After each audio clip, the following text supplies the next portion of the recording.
issue was the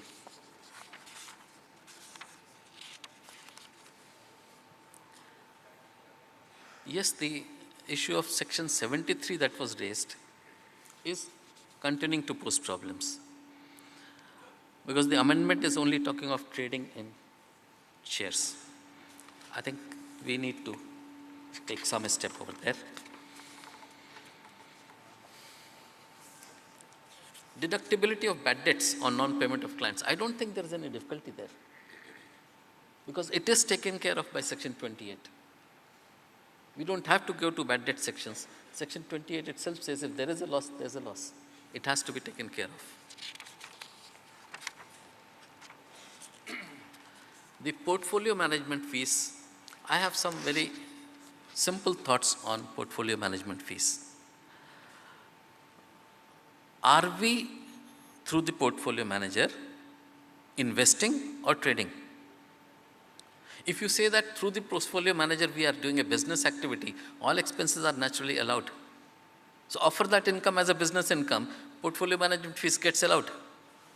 But you are talking of capital gains. You want the benefit of capital gain. Capital gain is a deeming provision. The capital gain itself is deemed to be income. It's not an income. It is deemed to be income. Then whatever the legislature says, whatever there is in the act, that alone can be allowed. I don't think portfolio management fees will become ever allowable in the present scenario. Something radical will be required if you really want that to happen. The second part of our friend Mr. Ketan Dalal was the implementation side. A direct hit upon me, upon my establishment, that it is the implementation which is posing problem. Yes, I agree. I definitely agree implementation is a problem. But we need to understand what has happened to the department. We have been in the process of restructuring since 2000. We have had one restructuring in 2000. We have recently had another restructuring. As a result, we are evolving into a top-heavy organization. And the ranks from down below have come up. If you look at the entire fraternity of the ITOs that we have today, the income tax officers making the assessment, they were maybe a year back at the clerical level just calculating the tax. Now they have been seated to do your assessment. Obviously, they are not aware of the provisions of law. They are not in a position to take a decision. That's my personal view, don't quote me. Now, if you want to wriggle out of it, there are possibilities. If you are getting trapped into some major issue, please resort to 144 section 144B. Get the matter referred to the additional CIT, ask him to give directions. That is a way out where some solution is possible. But I'm sure you'll have to bear with this situation, with this scenario, it's not going to change. Some benefit you can have through the additional CITs. It's a long-going thing. Nothing can be done. Honestly, nothing can be done. Don't expect anything to change there. Coming to the second part that I had thought of, some of the issues which I would have preferred to be taken up was the gap in the pass-through entities. Very critical from our point of view, from the point of view of stock market in India. The pass-through entities provision is just permissible only to the VCs and that to the category 1 VCs. I would suggest that a reference be made that this pass-through character be made open to other categories of investors also. See, the pass-through character is only available to VCs, not to other entities. That's a major issue which should have been taken here. I don't know why this issue is not coming up.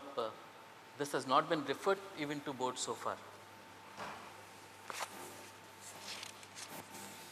I mean, maybe it requires an amendment in 1023 BFA, whatever.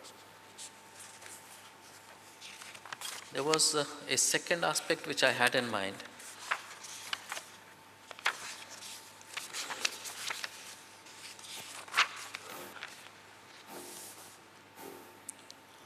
apprehensions regarding the GAR provisions. In the new regime that we are going to have from April 15, the GAR provisions have the potential of breaking the structure that has been followed in the past 10, 15 years or whatever. Now, if that structure is changed by the department for any group, for any any organization, then you are going to have trouble. There is a serious need to think on some changes in either the GAR provisions or kind of protection to the existing structure that was there, which is not changed so far, which was legal structure, which was accepted structure. Otherwise, there is going to be a problem. The moment we start implementing GAR, you are coming through the route of Mauritius. That's a tax planning. We are likely to break that. Once we break that, what will happen? Just think of that situation. Why the US investors are routing their funds through Mauritius? Is this not only to save upon tax? Yes, there is no other purpose, and it is directly hit by GAR provisions.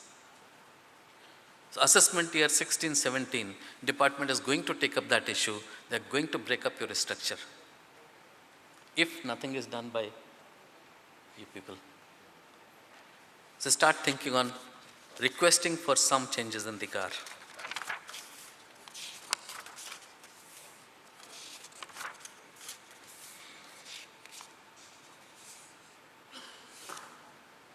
We have been concerned about fund managers and all. Why don't we request for safe harbor for fund managers?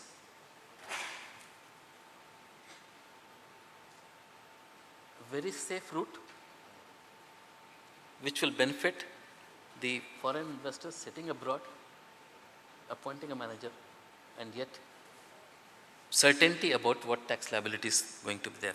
So safe harbor rules extended to managers is going to be a very good proposition from the long run perspective.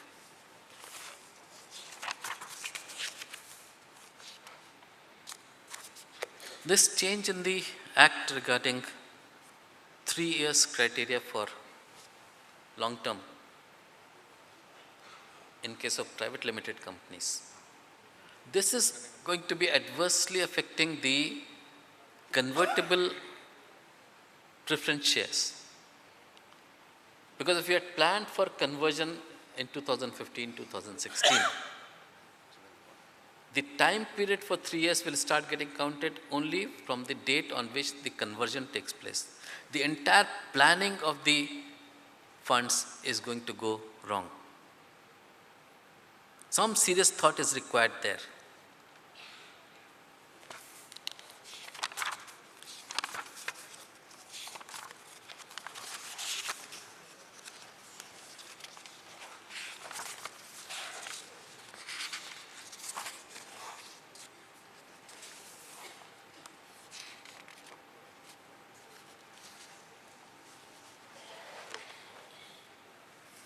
Again, we are perhaps also trying to look at the funds coming to India, the certainty level that we want to provide to foreign investors and all. And the issue of indirect transfer is really going to adversely affect the scenario. If the asset base can be established to be in India, there is no explanation within the act of what is going to be substantial asset in India, in which case a single share transaction abroad is going to have tax liability in India. We are not thinking on those lines perhaps. We really need to go into those issues and think of the implications that we are likely to face in the times to come.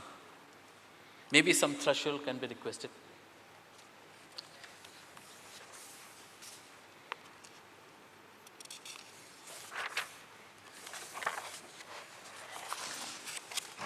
Then some thoughts that I have where department is watching and the share brokers in particular need to be cautious. If you permit me, The first and the foremost is the currency derivative. We are not paying commodity tax. We are not paying STT. What is the nature of this transaction? I mean, it's for our chief guest today to think it over. In the definition in 2H, currency is missing. Now, we in the department are seriously considering that a currency transaction will be a speculative profit in the absence of any insertion of currency in section 2H of your provisions. That is going to very adversely affect the share market community. A second caution is the third party RTGS being resorted to by the brokers. We are on the watch. A third is the frequent cancellations of F&O open positions despite assets being there. Frequent cancellation of F&O open positions despite backed by assets. Why? That issue is likely to come up very soon. And F&O notional loss, of course, will not be allowed, just keep in mind. And we are also noticing sub-brokerage being paid. A family, 6 members, sub-brokerage is going to all the 6 members of the family. Are they really working? Do you have terminals for them? I mean, these are the practical sides where Income Tax Department is going to take these issues in the times to come. So just a word of caution there. Thank you.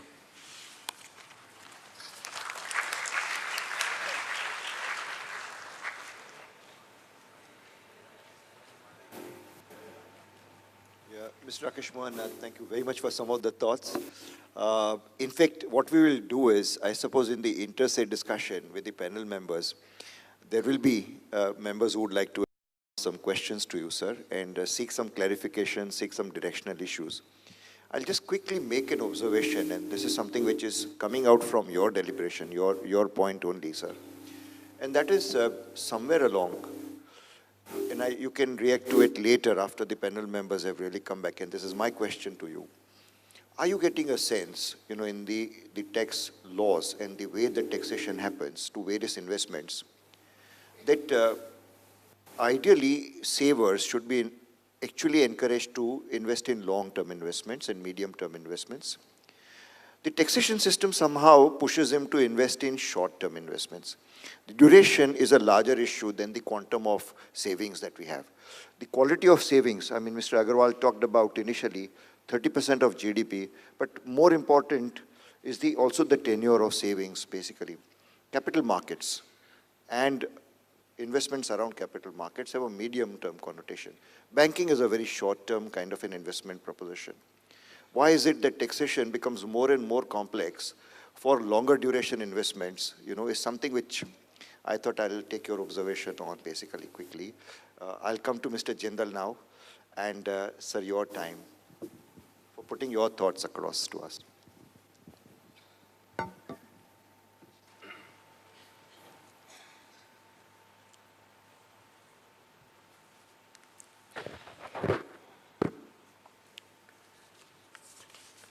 First, I'll like to deal with the deductibility of expenditure with reference to PMS. Portfolio management services similar to investment in the mutual fund. And in the industry of mutual fund, the deduction of 1.5% to 2%, whatever it is inbuilt. There is no separate disallowance, there is no separate deduction is required to be made. So it is not fair not to allow any expenditure in the case of PMS while computing capital gains, short-term capital gain or long-term capital gain. But as per the existing provisions of law, there is no provision under which the same can be allowed.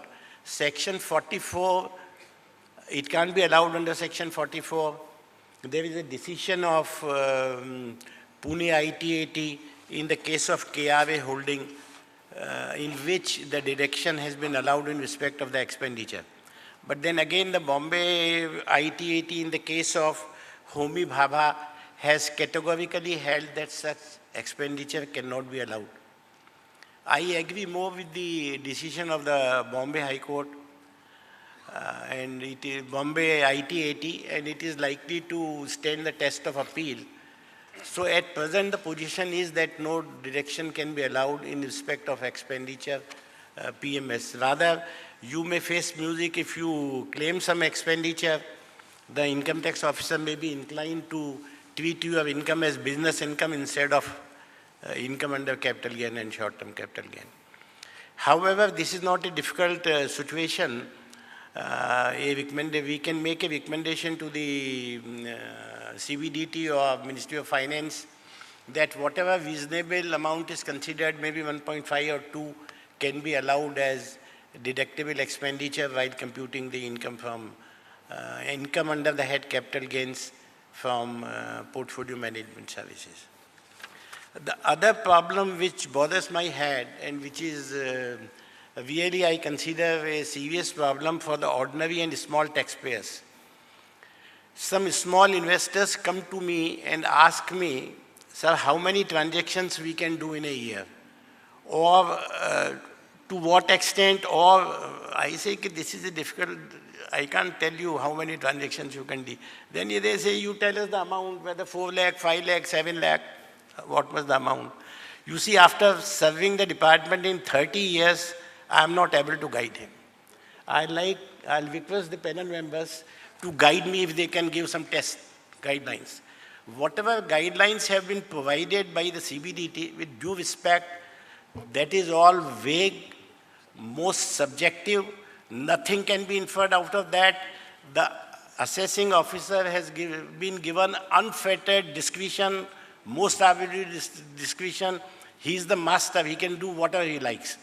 I'll show you one or two samples what the board has laid down the guidelines.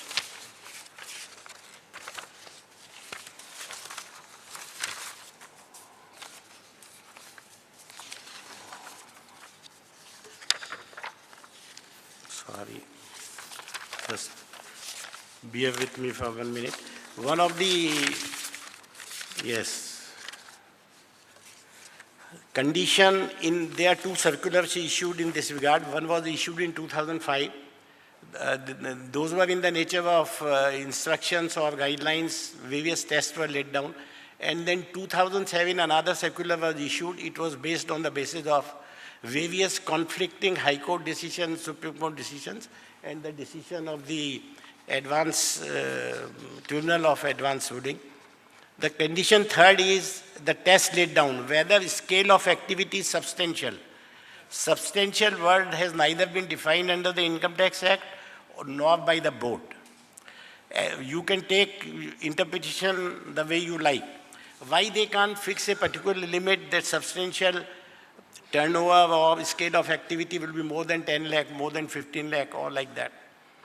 The other condition is time devoted to the activity and the extent to which it is the means of livelihood. Who will measure the time devoted by him? A retired man has nothing to do. He goes to the stockbroker, sits there from morning till evening and doing his business. Then he asks how many transactions I can do. I say, I don't know. It is for the ITO. ITO can do whatever he likes. So why don't decide this time? Would you treat him as a business? It's a business if he's sitting there from morning till evening and he's also deriving his livelihood also from that. The poor man gets some pension, some short-term gain and long-term. Then you say you can't do transaction, it should not be for the profit, it should be okay. I have invested for creation of wealth so that I should invest and sleep. I had to check, I had to do transactions to ensure that my wealth is not destroyed. If the company has failed, if the company has losses, I am bound to sell the shares. So the transactions, I can do so many transactions for protection of my wealth, for creation of my wealth. So this is all, whatever these guide tests which have been laid down, are extremely subjective. It doesn't make any sense. We should go towards a more objective test. Why can't we say at least leave the people whose total turnover is less than 10 lakh? Nobody can do share business by having total turnover of less than 10 lakh. So why we are not keen to give some positive tests to solve the problem of the ordinary and small taxpayers? The big and high net worth individuals, etc., can afford the services of the top tax experts, but the ordinary citizen, ordinary client of the share brokers who are medium class, they can't indulge in all this. And who will come to their rescue? Who will think about that? So we have to also think about their welfare or their solution of their problems. So this point I'll definitely like. I like the panel to discuss these two circulars which are very vague, not definite, what concrete or definite yardsticks or tests can be laid down for giving direction to the assessing officers.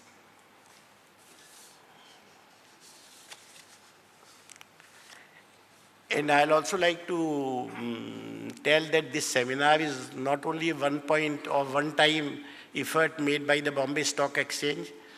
We are concerned about the problems of the brokers, their clients, and this will be a continuous effort, and this will be a process on our part to help you and provide services whenever, wherever is possible, and we need your cooperation. Thank you very much.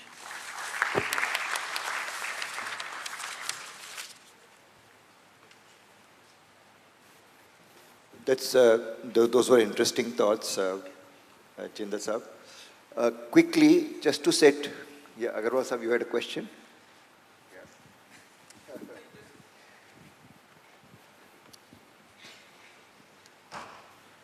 I think few problems are arising because of because we are sticking to the old structure of the market. Probably earlier, and just my personal thoughts, it just came to my mind as Mr. Jindal expressed his thoughts. Probably earlier the market was one, so everything used to happen in the same market.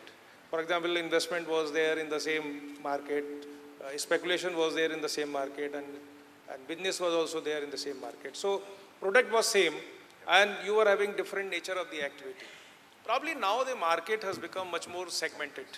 So there is a need for probably defining certain products as investment products or certain products as a speculative or business. So probably I would think, I mean, my wishful thinking as a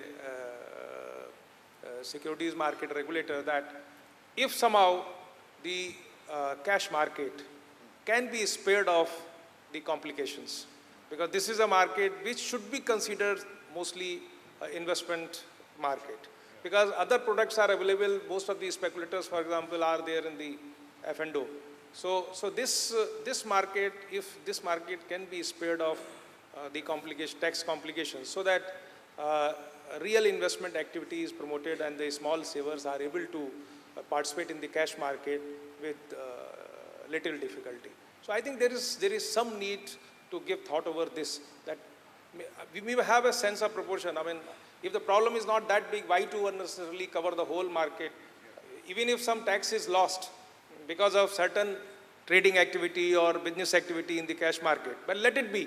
I mean, that kind of policy decision probably will have to take at some point of time, if we really decide that this is the useful market and this is very crucial for the mobilization of the savings. Thank you. No, I mean, that's a really interesting thought. You know, what you're saying, sir, is, I mean, if I interpret it you're suggesting a structural, a fresh approach. An approach to taxation which is linked more to looking at products, nature of products and nature of investments, rather than worrying about the behavioral or intention part. Today, because of the intent, it's very difficult to say whether it was speculation or whether it was income. You're getting into those complexities because you started with a structure, and as the market evolved, you didn't change the structure, basically. I suppose that's a very good suggestion. If you once again take a complete fresh look, a total fresh look, and link the taxation to products, but define products clearly, so that the products also themselves do not get sort of, merged with different colors, basically. If you just did that, then it becomes very simple, I suppose. It's a very fresh approach. It's a unique thought, I must say. I mean, it's a good takeaway, from this seminar. And I suppose I'll request Jindal Saab to really constituting a paper on this. Then this is an important thought that has to come in as a. Exactly. It's investment linked completely. I mean, basically, and product linked within that investment market, basically. It's a very, very, very interesting approach, basically. In the same note, before I move on to Doshi Saab is one of the most senior, most respected professionals, I mean, in the industry today. Before I move on to that, may I place a small request with the participants? If they have questions, put them on small pieces of chits or papers. People will go around, collect your questions. What we will try and do is, after the per se inter-panel member discussion is over, then we'll try and address those questions. If some of the questions do not get answered, then I suppose we will make an effort really to get back and give you some kind of a response to that. The panel members will make an effort to give you a response. That would make this seminar far more rewarding and far more useful, I thought, So not only do we create a paper, but we also make sure that the participants' queries and questions are answered. That's something that I thought we could really do as a panel. Sir, your thoughts?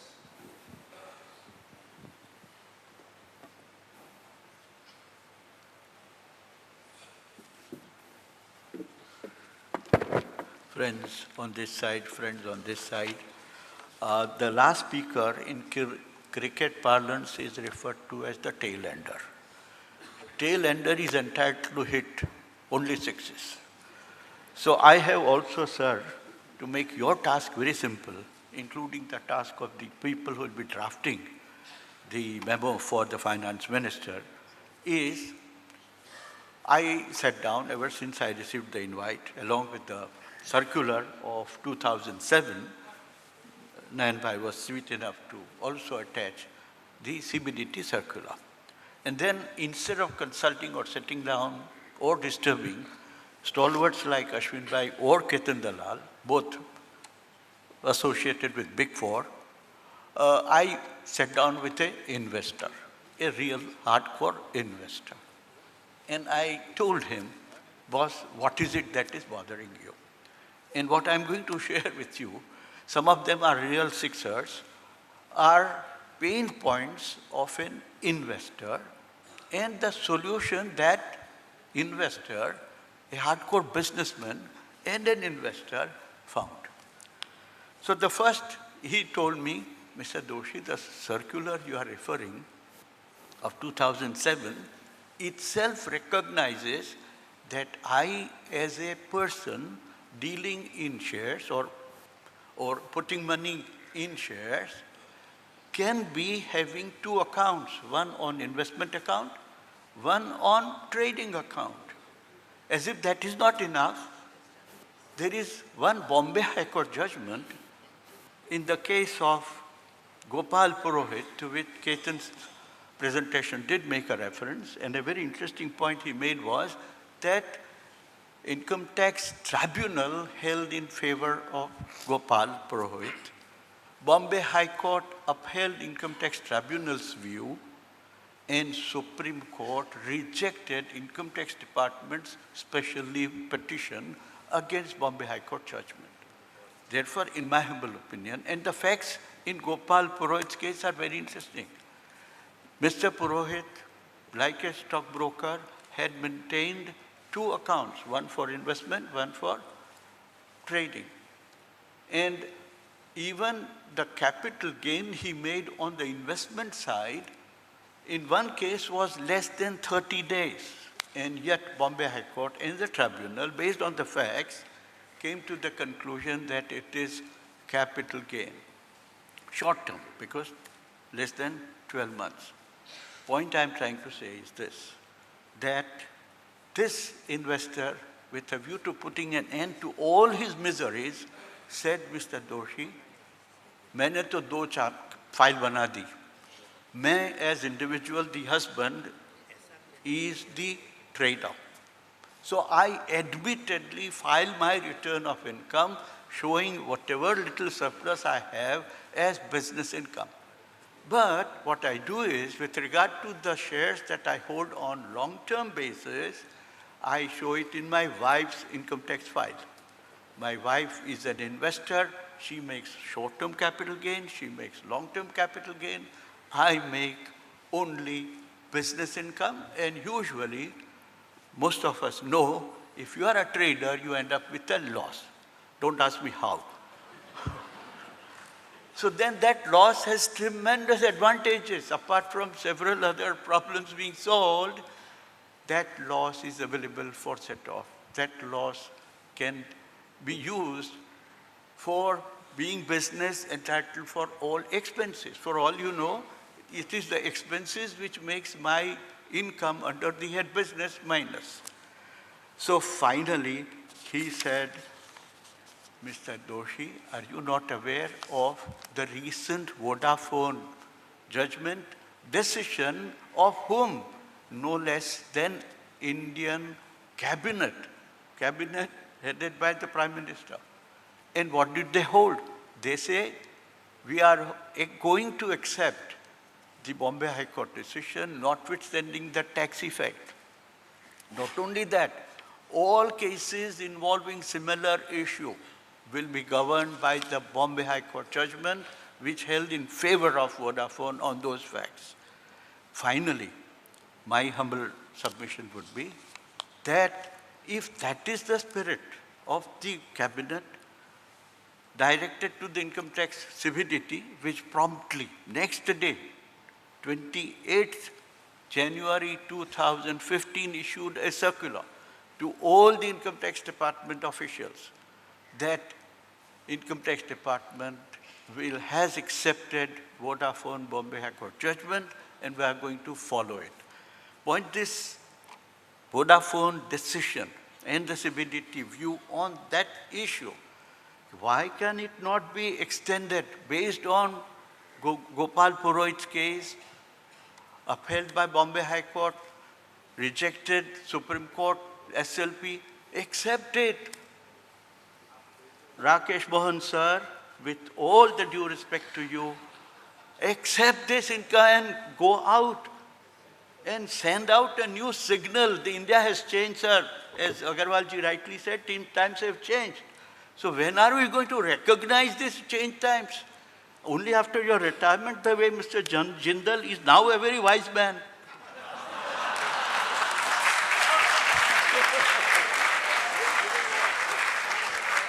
When I was hearing Mr. Jindal making a confession. I'll like to interrupt. No, let me complete, sir. Okay. Greatest respect to you. There was no intention to hurt your sentiments. Point I'm trying to say, let us accept the new regime, the new era which has dawned. And how will you do it? Respect the income taxpayer. Trust him. If he says this is my capital gain, accept it as capital gain. Why go into everything else? How many transactions, this, that, and the other? Trust him. And all that for 15%. 15% is what I paid already for on my short-term capital gain. You want balance 15% by treating it as business income. Forget that. The amount of time you will save of countless officials of your department, countless taxpayers. Maybe Ketan Dalal will be hurt. But we all will live a very peaceful life. And believe me, sir, if you trust your taxpayers, taxpayers will trust you and the income tax department. Thank you very much.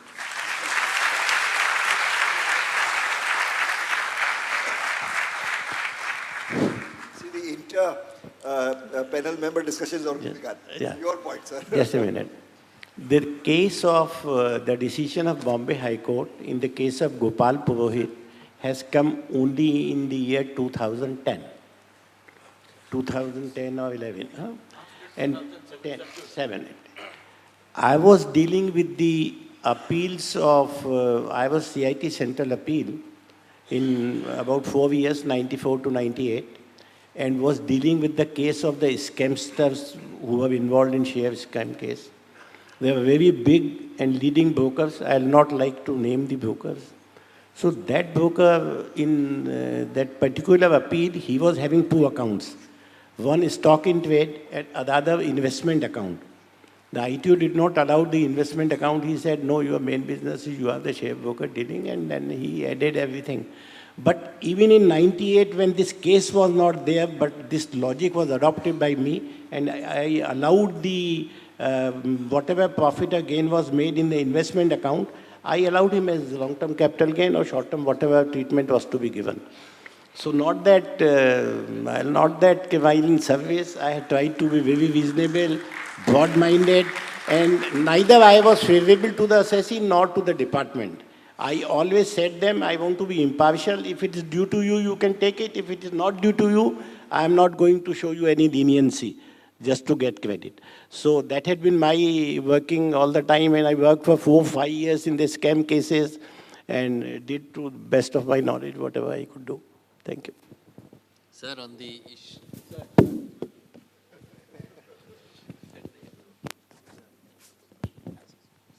On the issue of having faith on the taxpayers, I would like to bring on record that the Income Tax Department does a scrutiny of only 3% of the returns filed in the country.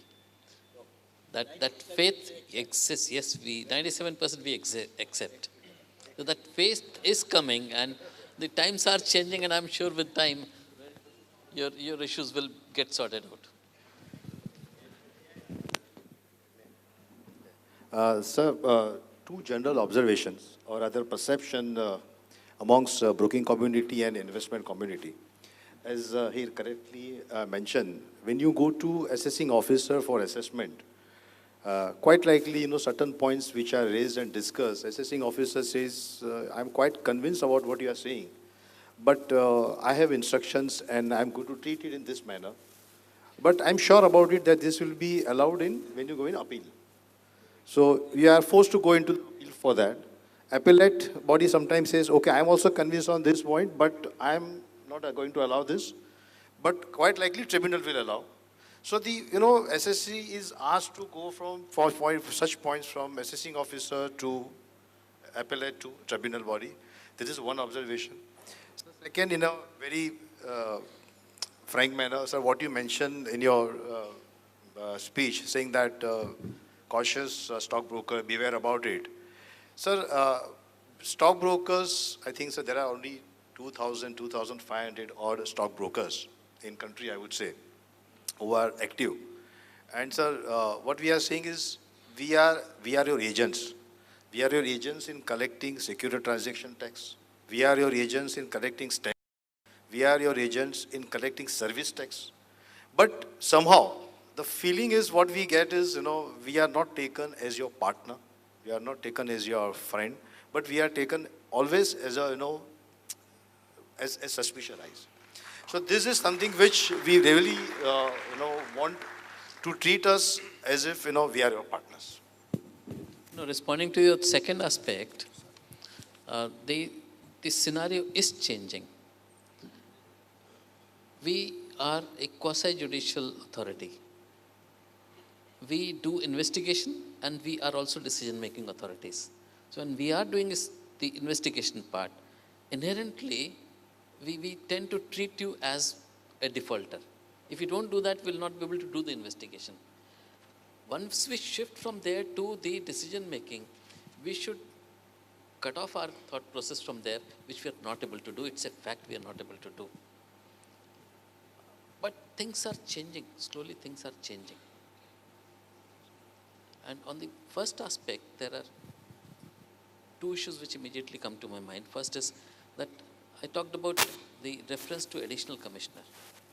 That is a very effective method because you escape the entire route of tribunal and all. If you can get justice from additional commissioner, why not? So in the course of assessment proceedings, while it is going on, you can approach the additional commissioner for directions. It's provided there in the act. Second is, we have also developed a cut-off system of appeals, at least for the tribunals. We have limits. Up to this limit, we will not approach tribunal. So if the tax effect is less than that, we don't go to appeal to tribunal. So we are on that process trying to change that scenario, and slowly things will improve. Yes, ma'am.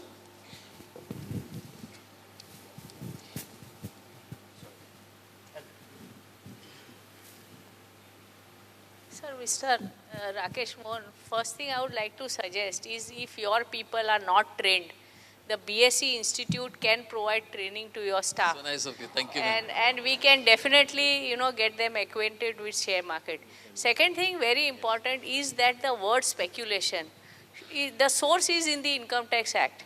An entire stockbroking business, stockbroking fraternity, and investment in shares has got a bad name because of this word speculation income. So that should be removed completely from the dictionary of the Income Tax Department on the Income Tax Act itself. And as Mr. Agarwal rightly suggested, times have changed. Anything to do with cash market should be short term or long term. Anything to do with derivatives business where no security involved is business income. And if there is an arbitrage involved between cash market and the derivatives, it is a business income. I think if these simple instructions are given to the ITO, who is expected to go into intention.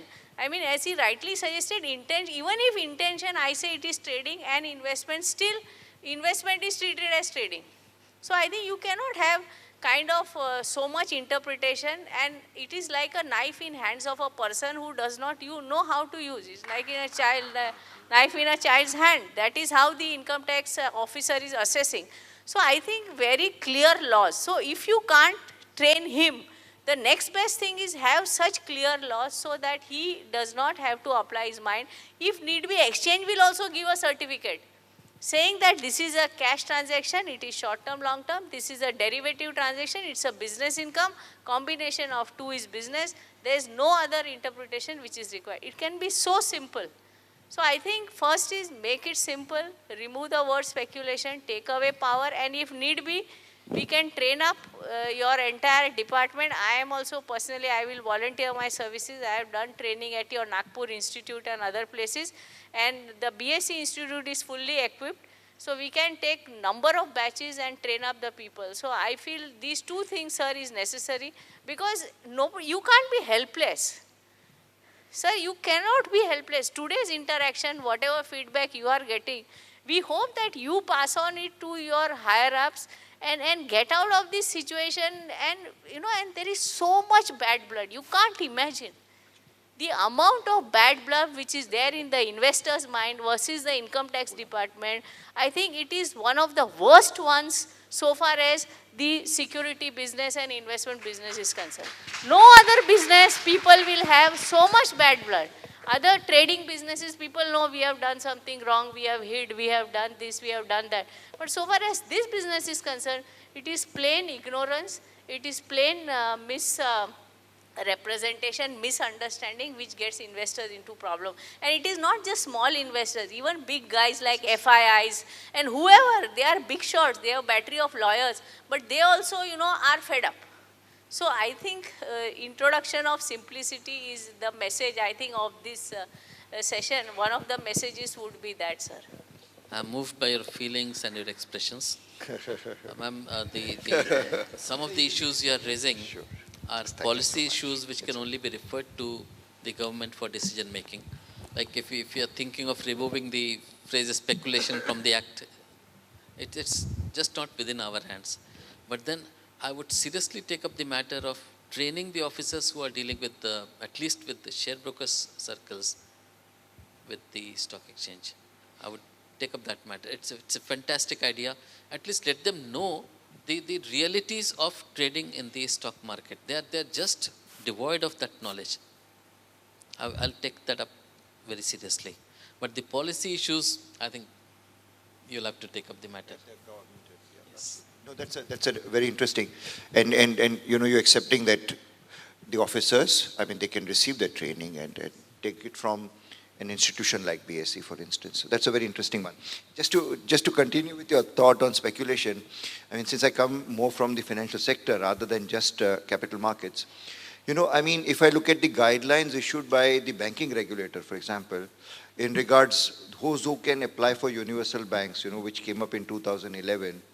There was a specific mention about saying speculative business, and then it went on to say people associated with real estate and with stockbroking.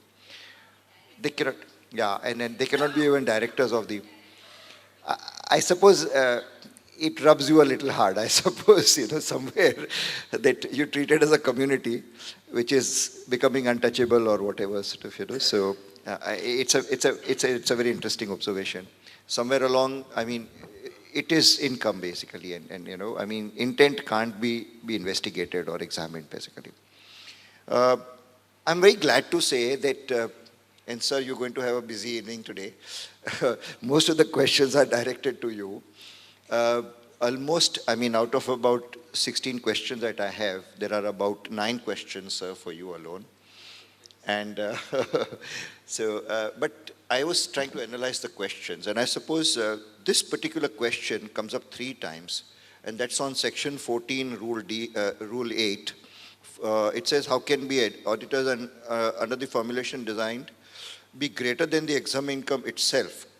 That is one question on 14AD. There is clarity on applicability of section 14A with reference to rule AD. It should be applicable only as exempt income derived from income tax, from tax-free assets.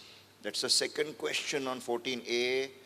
The third question on 14A, rule D, exempt income expenses are disallowed sometimes more than the expenses incurred, sometimes nearly 50% of the business expenses by applying rule 8D. What are your observations on these questions, basically, sir?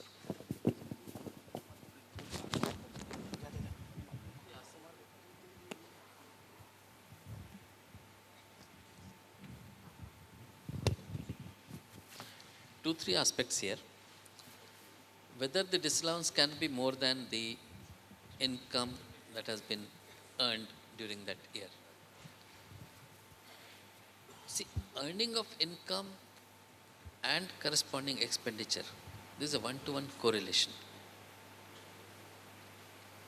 In any business activity, let's say, maybe you have not earned, but whatever expenses have been incurred are taken care of when we draw the profit and loss account. That matching concept definitely comes in. Can you ignore that matching concept? That's one thought. It's just a thought.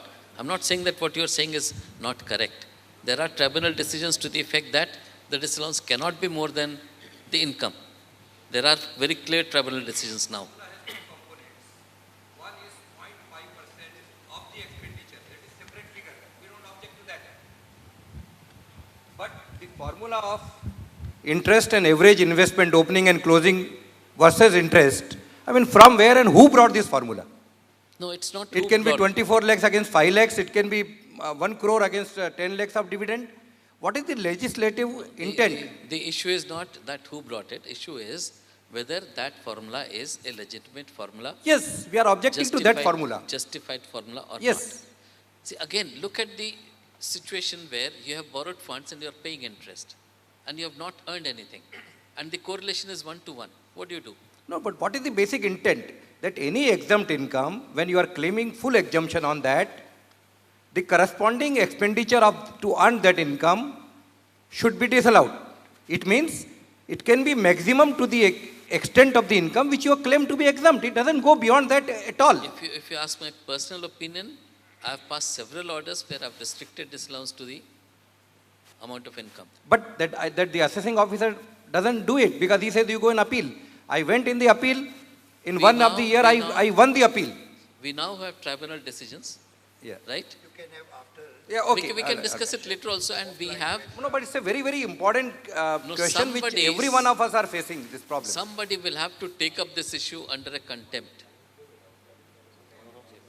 Any one of you will have to take this issue under a contempt that the assessing officer is bound by this decision and is not applying this decision. One case of contempt and things will change in Mumbai. Sure. Turning to the other panel member quickly, and then, sir, I'll come back to you also thereafter. There is a very philosophical question here. It's very philosophical. I don't know whether it's addressed to Ketan Bhai, but whether he would like to really take it. Why is the income tax laws so complex and complicated? Very philosophical, so I'll give it a pass. But let me come to the more specific one. It says amendment to section 73 is prospective or retrospective. Since it's clarificatory in nature, could you just explain a little bit more about that? This again, it is not, to the best of my recollection, I don't have the section in front of me. It is not stated to be clarificatory, but I think again, as in everything else in income tax law, this will again get into some litigation, but I wish they had made it clarificatory. As I mentioned, even that clarification itself needs a clarification because that principal place of business is an issue. So yes, it's disputable. But I think, Ashwin bhai, with your permission, I just want to go back to a much larger point. You were discussing about this Rule 8D and 14A and all that. There are two ways of looking at a piece of legislation. One is to go on debating that there is a tribunal decision, there is a high court decision, somebody went in Supreme Court, somebody got rejected. There's one way of looking at it. The other way of looking at it is what makes sense. If that does not make sense, then a representation has to be made and the government has to be receptive to change the law, either to clarify the intent, which may already be the intent of the government, or for the government to say, look, my original intent was this, situation has changed, or maybe I didn't understand, and to change it. And I think, again, the classic example is this profit intention, etc., those kind of things. So I think perhaps the BSE might want to get more into the mode of representing what makes sense as opposed to what is held in case laws, but using the case laws only as a support and not anything else. Yep. Sir. On the first part of the question, see, the Income Tax Act was introduced in India with a twin objective. One was collection of revenue, the other was social justice. The moment you're talking of social justice, several sections in the Act have come up which are giving benefits of one kind or the other. And the assessee who gets entitled to that benefit tries to maximize that benefit. In that process of maximization, they play games. That was the starting point of the complications coming in, to plug those loopholes in those exemption sections, reductions, and so on and so forth. That is the primary issue. If we totally delinked income tax from social justice, I think this situation will go away. No, I think that's a very interesting observation. I mean, when I started my studies, as a chartered accountant, and if I look at the law then and the law now, a lot of benefit provisions have been withdrawn one after the other. This could be one of the reasons, as you rightly suggested. Then people started misusing some of those provisions, extended the boundaries, in the interpretation perhaps. And then they came down to, in the guise of simplification, those benefits were withdrawn actually, you see.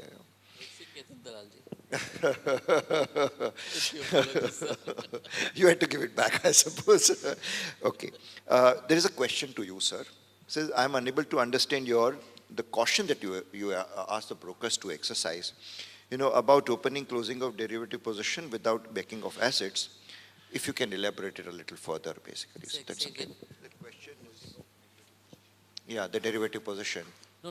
The issue is, if in the derivative position you have an open position, you have a corresponding asset backing your position, and yet you are frequently cancelling that opening position, re-entering, again cancelling, re-entering, again cancelling. Why? If you don't have the corresponding asset, it's agreeable. But if you have that asset backing the position, why are you frequently cancelling? Every 10th day, a cancellation comes, and then 11th day, something new crops up. This is suspicious, and it will be looked into by the department very seriously. Yeah. This is the initial phase where department has just observed these things happening. Sir, it is what is called as hedging. Normally, what people do, if they have got, say, I have got 1,000 Tisco shares, what I will do is, I will keep it, I will do some trading on Tisco, so that if the position goes completely against me, then I can deliver the Tisco. Suppose I short sell. I'm on the F&O section. So, F&O section only I am telling you. Suppose I have got 1,000 shares of Tisco. You are saying, I have got underlying position. So, I have got 1,000 shares of Tisco. Now, what I will do, I will short sell Tisco in F&O, and then I will cover it up if it is in my favor. If it goes against me, since I have got 1,000 Tisco, I will deliver those shares. So on a So, regular basis, agreed, I will, so definitely. there is nothing suspicious about it. It is Suspicious a is trading the- strategy, sir. It's No, a trading suspicious strategy. is the nature of the transaction now, whether it is becoming speculative. No, no, sir, there is nothing like speculation. First, I'm let us just- say I'm just telling you- everything in I'm just telling derivatives you, is analyze business this income. and take no, no, a sir, I'm stand. telling you, everything in derivatives is business income. Fact that I'm holding shares, it is only for my safety and security. That if my decision goes wrong of short selling, then I will deliver I it. fully So agree. it's a trading strategy. There is nothing fishy about I'm it. fully in agreement with you. Huh. But a stand is possible that an element of speculation is coming in. I don't Just know. think I it mean, over. You'll realize that this possibility, Sir, distinct possibility everything is there. to do in share market, you can label it as speculation. So there is no this everything can be speculation. See, but what you are point is, sir, it is a F&O strategy, and anything to do with F&O is a business income. So if they buy sell, whatever difference comes in that F&O account, it should be treated as business income. That is what the IT department should go by, not whether I had shares, despite having shares, why did I square off? That is, I don't think the mandate of the IT department. The mandate No, of the it's IT not a department mandate, but is, then I have bought, I have we- sold, we the are- difference is to be taxed, and I'm you only have got saying- a law which says that derivatives is business income. I'm only saying this issue is being looked into. Sir, I'm just I giving would you a warning suggest, sir, signal, I would that is suggest that we will personally come over. Sure. We will see the actual cases, and we will help you in making a decision as to what is happening and why it is happening. Sure, you're welcome Okay, there. sir? I think that's a very constructive Yeah, approach. so don't What- take any final call on the matter till we meet. Yeah. Ma'am, I don't have your introduction, please. Sir, my name is Deena Mehta. I am a stockbroker for almost 3 decades. Thank you. Bombay Stock Exchange. And a chartered Very nice, accountant, very nice. absolutely. Okay. No, I think that's a good thought in a constructive manner. You know, I mean, if there is a certain representation, a certain paper, and then it can be given to the department. Yes. Sort of, you know, so at least, I mean, and that I suppose is the whole aim of the seminar as well. The whole aim of this seminar is to give you something that you can work and take back. You know, so. There's one more question, sir, back to you again. Why dividend stripping concept comes during assessment when dividend is so-called taxable income? Why reduce loss of shares due to dividend stripping? One of those It's a benefit policy issues. issue, we can do nothing You about can't do it. nothing, It's just a absolutely. policy issue. Yeah. I think the rule itself, I mean, the policy itself has to be reviewed, I suppose. SC allowed depreciation write-off of membership rights in 2008. Still many refunds pending. Okay. With the department. So refunds, it's a matter of expediting the refunds, sir. See, refunds, we have 2 stages of issue of refunds. You must know that picture. When the return is filed, we are now getting almost all returns electronically. We have a CPC which processes the returns. When CPC processes the returns, most of the times the refund is automatically issued. In some cases, they are not able to issue the refunds. In that case, they pass on the processing part and issue of refund to the assessing officer. We call it, the return is pushed down by CPC to the assessing officer. Now, you never come to know that the return has been passed on to the assessing officer.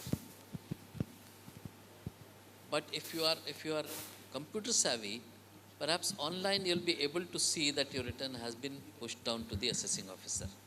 In that case, even situations like where you get a notification from CPC, there is a mention there that your return has been pushed down, contact the assessing officer.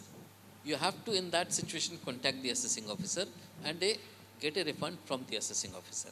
My earnest suggestion to you, if these cases are pending with you, of earlier years maybe, file a grievance petition. Don't go to assessing officer, file a grievance petition. In Mumbai, on the ground floor, we have a separate section where you can file the grievance petition. And we have a mandate of disposing of grievance petition in 30 days. And every case that is coming to me in relation to refunds, I force them to file that grievance petition. That grievance petition comes to me. I direct the assessing officer to take action. They get result in 30 days.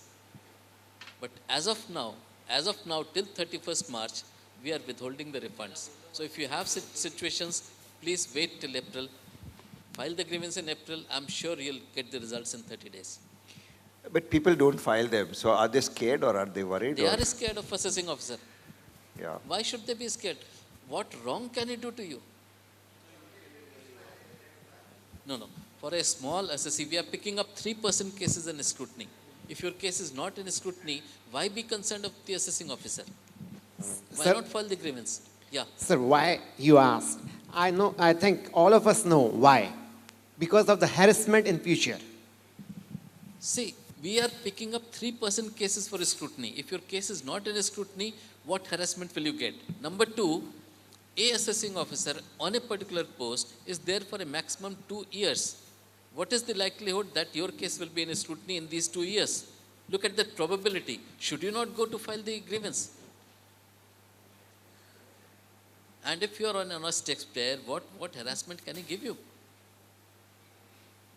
Jinda Sahab, any perspective on that? I'm of the very strong view that assessee today needs to be aggressive against assessing officer.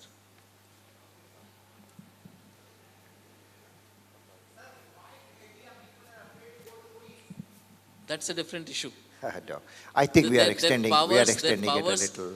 which they assume, maybe those are not their genuine powers, which they assume are not which we want to face.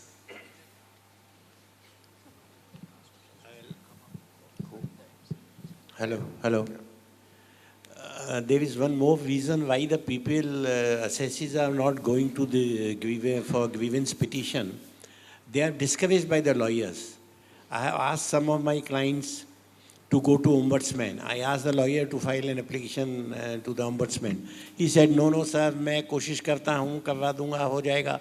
But they are not willing because the assessee is not so much afraid as the authorized officers are. Because they are frequently appear before the assessing officer or before the higher officers, so they want to keep them on the right side.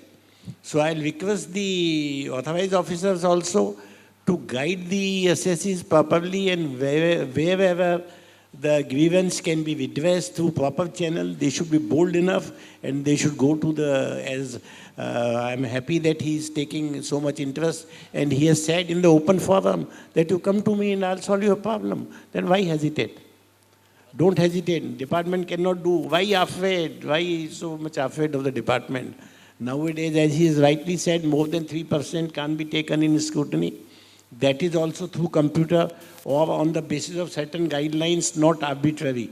So don't be afraid. Insist to your lawyer that either get me the refund or go to the grievance section.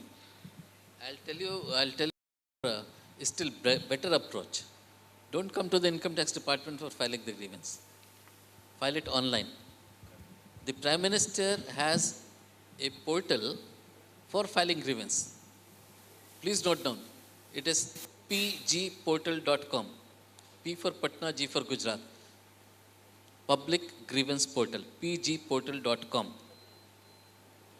With the assurance that action shall be initiated in 3 days.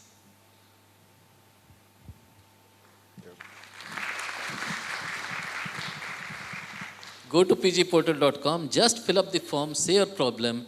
That problem will get transmitted to CBDT and CBDT will immediately forward it to the Chief Commissioner and down the line. No, Sitting this at is, home, you can do it. I think this is really very, very interesting and very It's important. sir. pgportal.com. True. So friends, with that, we'll bring the session to the panel discussion to an end. I suppose the panel members enjoyed it thoroughly, and I hope so did you. When I thank the panel members, I thank them individually, but perhaps I'll thank Rakesh Mohan Saab more than anybody else to take the questions, to address them, and to guide the investing community in a very, very constructive manner. Sir, we are really grateful Thank you. to you, sir. Why the BSc cannot have a coordination committee with the Income Tax Department? We could. That's a good suggestion. And very constructive work towards that, sir. And I mean, that's a very important outcome of this seminar. I suppose with this seminar will be remembered for that, To So begin with, you can have some monthly meetings, then maybe, that would be a very depending on interesting, the workload, something like that. I think it's a very interesting thought. One letter and, to the Chief Commissioner, I think it can be done. CC Mumbai.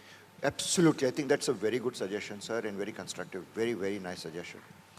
Once again, we thank the panel members, an excellent contribution. So, sir, with your permission, shall we just facilitate the panel members? That was a very, very engaging discussion and question-answer session. Thank you. Thank you to our panelists and our moderator and to our wonderful audience. I would now like to invite Shri Ashish Kumar Chauhan, MD and CEO of the BSE Limited, to present mementos to our esteemed moderator and panelists. Mr. Ashish Kumar Chauhan will present a memento to Shri Ashwin Parekh, Managing Partner, APAS, and former Senior Partner, Ernst & Young.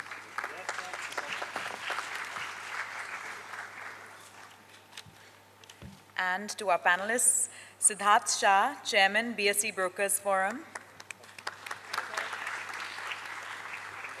Shri Ketan Dalal, Regional Managing Partner, PwC India. Shri Rakesh Mohan, Commissioner of Income Tax 1, Mumbai.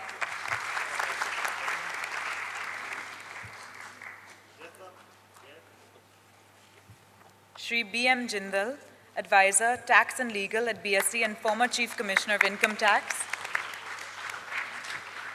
And Shri Kanu Doshi, Dean, Wellinger Institute of Management.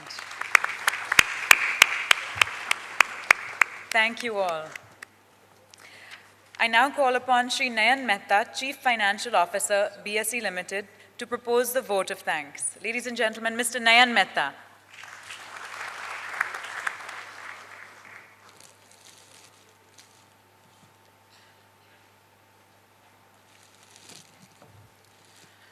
Friends, I believe you had one of the most enlightening evenings you had in quite a few years, I believe. It was one of the most interesting sessions for me. I must thank all of our guests here. Shri Rakesh Mohan Sahab, really thank you for really coming here. Jindal Sahab, Siddharth Bhai, Ketan Dalal Sahab, Ashwin Bhai, and Kanu Doshi Sahab, it was a sixer, we really enjoyed. I would also request Shri Ketan Bhai to, compile some notes on this, in this event. Yeah, we'll work together, and probably, we'll work together, then we'll discuss it with the Income Tax Department as well as CB, and probably then we'll forward it to the Ministry, sir.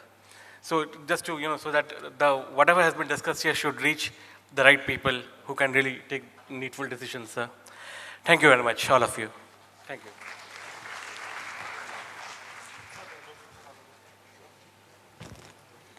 Thank you, sir. And ladies and gentlemen, thank you so much for joining us this evening. We hope you found this discussion valuable, and we'd like to invite you to join us for high tea.